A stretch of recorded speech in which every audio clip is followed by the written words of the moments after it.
Je continue. Donc, la valeur moyenne de A à l'instant t égale à 0, c'est h bar sur 2. La probabilité, ça fait cosinus carré θ sur 2, moins h bar sur 2, sinus carré θ sur 2. Donc, ça va bouffer. Donc, c'est bon. Donc, moins h bar sur 2. Donc, ça fait h bar sur 2, cosinus carré θ sur 2, cosinus carré θ sur 2, moins sinus carré θ sur 2. Donc, il y a une deuxième méthode pour faire le calcul. Alors, la valeur moyenne de l'opérateur t égale à 0, ça c'est la deuxième méthode, est égale à psi t égale à 0. Vous avez l'opérateur A, psi t égale à 0, est égal. Donc, on va écrire la matrice A, ça fait h bar sur 2, 0, 0, moins h bar sur 2. Si t égale à 0, vous avez cosinus θ sur 2 et vous avez sinus θ sur 2. Ici, le bras, c'est le conjugué du ket, et comme c'est le réel, donc ça fait cosinus θ sur 2, sinus θ sur 2, égal. Donc, h bar sur 2, donc h bar sur 2 fois cosinus θ sur 2, donc ça fait h bar carré, h bar sur 2, cosinus carré θ sur 2, cosinus carré θ sur 2. Vous avez 0 moins h bar sur 2, sinus θ sur 2 fois sinus θ sur 2, donc ça fait moins h bar sur 2, sinus carré θ sur 2. Donc ce qui vous donne h bar sur 2, cosinus carré θ sur 2, moins sinus carré θ sur 2. Donc ça vous fait, c'est l'équivalent de cosinus de θ. Donc ça c'est la valeur moyenne de l'opérateur A à t est égal à 0. Donc on l'a fait de deux méthodes. La première méthode, c'est en utilisant les probabilités. Donc la probabilité de trouver la valeur moyenne de l'opérateur A, c'est sigma sur n égale à 1 à 2 parce que c'est une matrice d'ordre 2. A1, PAN. Donc ça fait A1, PA1 plus A2, PA2.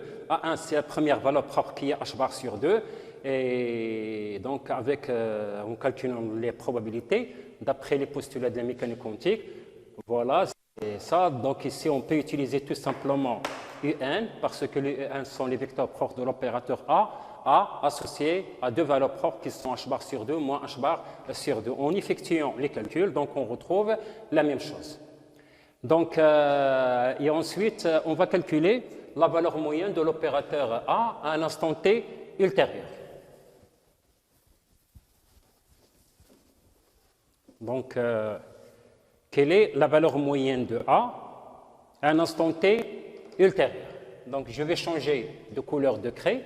Donc, la valeur moyenne de A à l'instant t ultérieur. Donc, c'est psi de t à psi de t. Donc, on va réécrire ça sous la forme matricielle. Donc, on a trouvé que ça fait cosinus θ sur 2. Bon, ici, on a h bar sur 2. 0, 0 moins h bar sur 2. On sait bien que le ket, c'est une matrice colonne, donc ça fait cosinus θ sur 2 exponentielle moins i oméga t. Et vous avez ici sinus θ sur 2 exponentielle i oméga t. Ici, le bras, c'est le conjugué du ket. Comme les cosinus sont réels, donc je vais uniquement prendre le conjugué de l'exponentielle. Donc ça fait i oméga t. Et ici, vous avez sinus θ sur 2 exponentielle moins i oméga t. Donc la valeur moyenne de l'opérateur A à l'instant t ultérieur égale, donc h bar sur 2 cosinus θ sur 2, ici c'est un 0, h bar sur 2 cosinus θ sur 2 exponentielle moins i oméga t fois ça. Exponentielle plus i oméga t, exponentielle moins i oméga t, donc c'est exponentielle 0, c'est 1. Donc il vous reste h bar sur 2 cosinus carré θ sur 2. 0 moins h bar sur 2, sinus θ sur 2, sinus θ sur 2, ça vous fait sinus carré θ sur 2. Exponentielle, le moins et le plus, c'est exponentielle 0, donc c'est 1. Donc ça vous reste h bar sur 2, cosinus carré θ sur 2, moins sinus carré θ sur 2. C'est-à-dire, c'est le cosinus θ. Donc h bar sur 2, cosinus θ. Donc si vous faites une comparaison on retrouve que c'est la même chose. Donc, premièrement, il est indépendant du temps, donc c'est une constante. Donc, pour θ, lorsque θ il varie, bien sûr, la valeur moyenne varie. Mais pour θ1 déterminé, on trouve que la valeur moyenne de A à l'instant t égale à 0 est égale à la valeur moyenne de A à un instant t ultérieur. Voilà. Donc, on peut dire, pour un θ bien déterminé, et comme la valeur moyenne de A à un instant t ultérieur, c'est la même que la valeur moyenne de A à l'instant t égale à 0, donc c'est une constante de mouvement. On passe à la question 3. On passe à la question 3. La question 3, voilà, donc je vais lire. On s'intéresse maintenant à une autre grandeur physique représentée par l'observable B, tel que B U1 égale à IH bar sur 2 U2 et B U2 égale à moins IH bar sur 2 U1. Donc, la première remarque que tout étudiant doit faire, c'est que quand j'applique B sur U1, donc ça ne me donne pas l'U1 ici. Donc ça veut dire que ni U1 ni U2 sont les valeurs propres de l'opérateur B. La même chose ici, BU2 égale à IH bar moins IH bar sur 2 U1. Donc ni U1 ni U2 sont les vecteurs propres de l'opérateur B. Et évidemment, donc ce ne sont pas des valeurs propres de l'opérateur B. Donc je vais réécrire B sous forme matricielle. Donc ça fait 0 IH bar sur 2, parce que ici vous avez 0 U1, et ici vous avez moins IH bar sur 2, et ici vous avez 0. Pourquoi? Parce que là il y a 0 U2. Alors je vais lire le texte. Alors, quelle valeur peut-on trouver et avec quelle probabilité? Premièrement, donc, la question 1. Alors, ce qu'on peut trouver,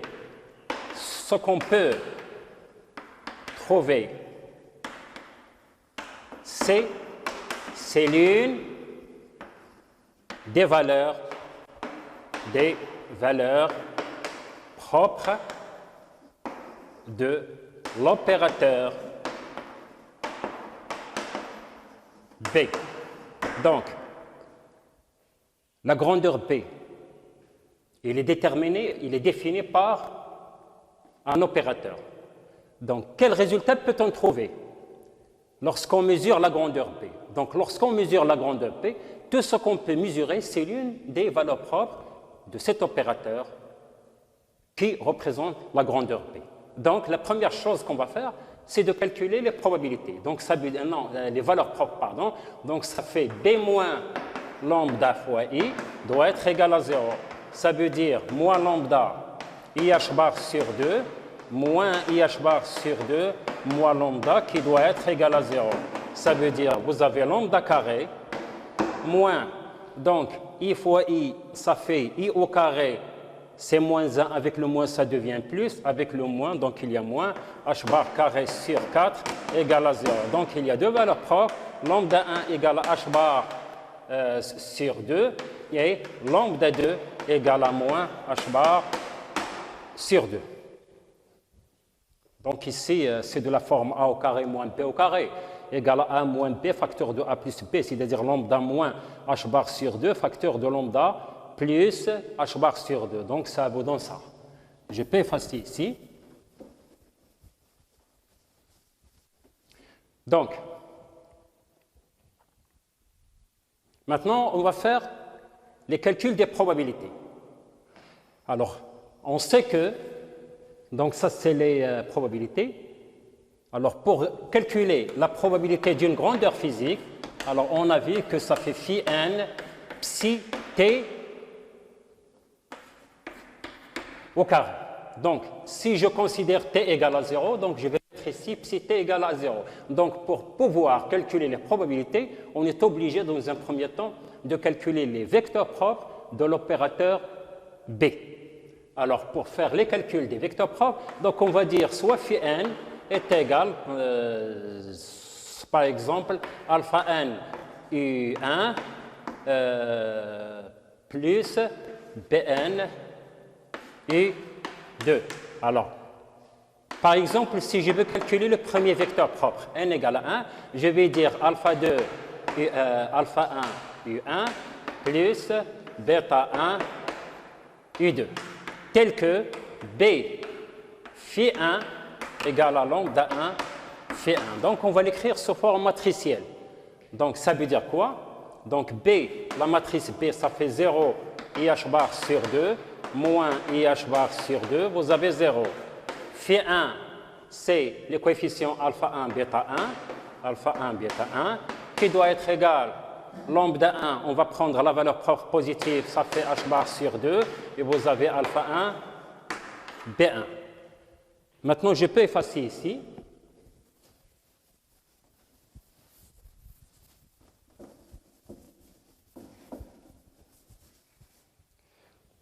Je continue. Donc, 0 alpha 1, IH bar sur 2 B1, IH bar sur 2 B1 et H bar sur 2 bêta 1 qui doit être égal à alpha 1 H bar sur 2 égal à alpha 1 H bar sur 2. Si vous utilisez la même équation, vous allez trouver la même chose. Donc, je simplifie par H bar sur 2. Ça veut dire que alpha 1 égale à I bêta 1. Ça veut dire que module de alpha 1 égale à module de bêta 1. Il faut que le vecteur propre soit normé à 1. Ça veut dire qu'il faut que phi 1 soit égal à 1 obligatoirement. Ce qui fait quoi? Donc, ça c'est le ket phi 1. Je vais conjuguer pour avoir le bracket. Ça va vous donner alpha 1 étoile. Ici, par exemple, le bras phi 1, c'est alpha 1 étoile U1 plus bêta 1 étoile U2. Donc, si je multiplie ça par ça, donc ça fait alpha 1 étoile, donc ça vous donne module de alpha 1 au carré, plus module de P1 au carré, qui doit être égal à 1. Et comme module de alpha 1 égale module de bêta 1, ça vous fait module de alpha 1 au carré égale à 1. Donc, alpha 1 égale à 1 sur racine de 2. Et logiquement, je dois avoir l'exponentielle d'une phase. Une phase, donc, qui n'a pas de signification physique pour notre problème. Donc, alpha 1 égale à 1 sur racine de 2. Et vous avez bêta 1, c'est alpha 1 sur I ou I moins I alpha 1. Donc, je répète, vous avez bêta 1, c'est alpha 1 sur I. Ça veut dire moins I alpha 1.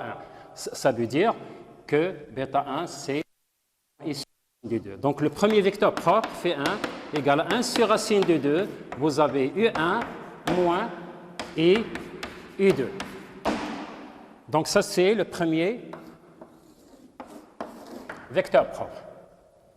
Alors, je vais refaire le même calcul avec une autre couleur pour calculer le deuxième vecteur propre. Donc, je peux effacer ça.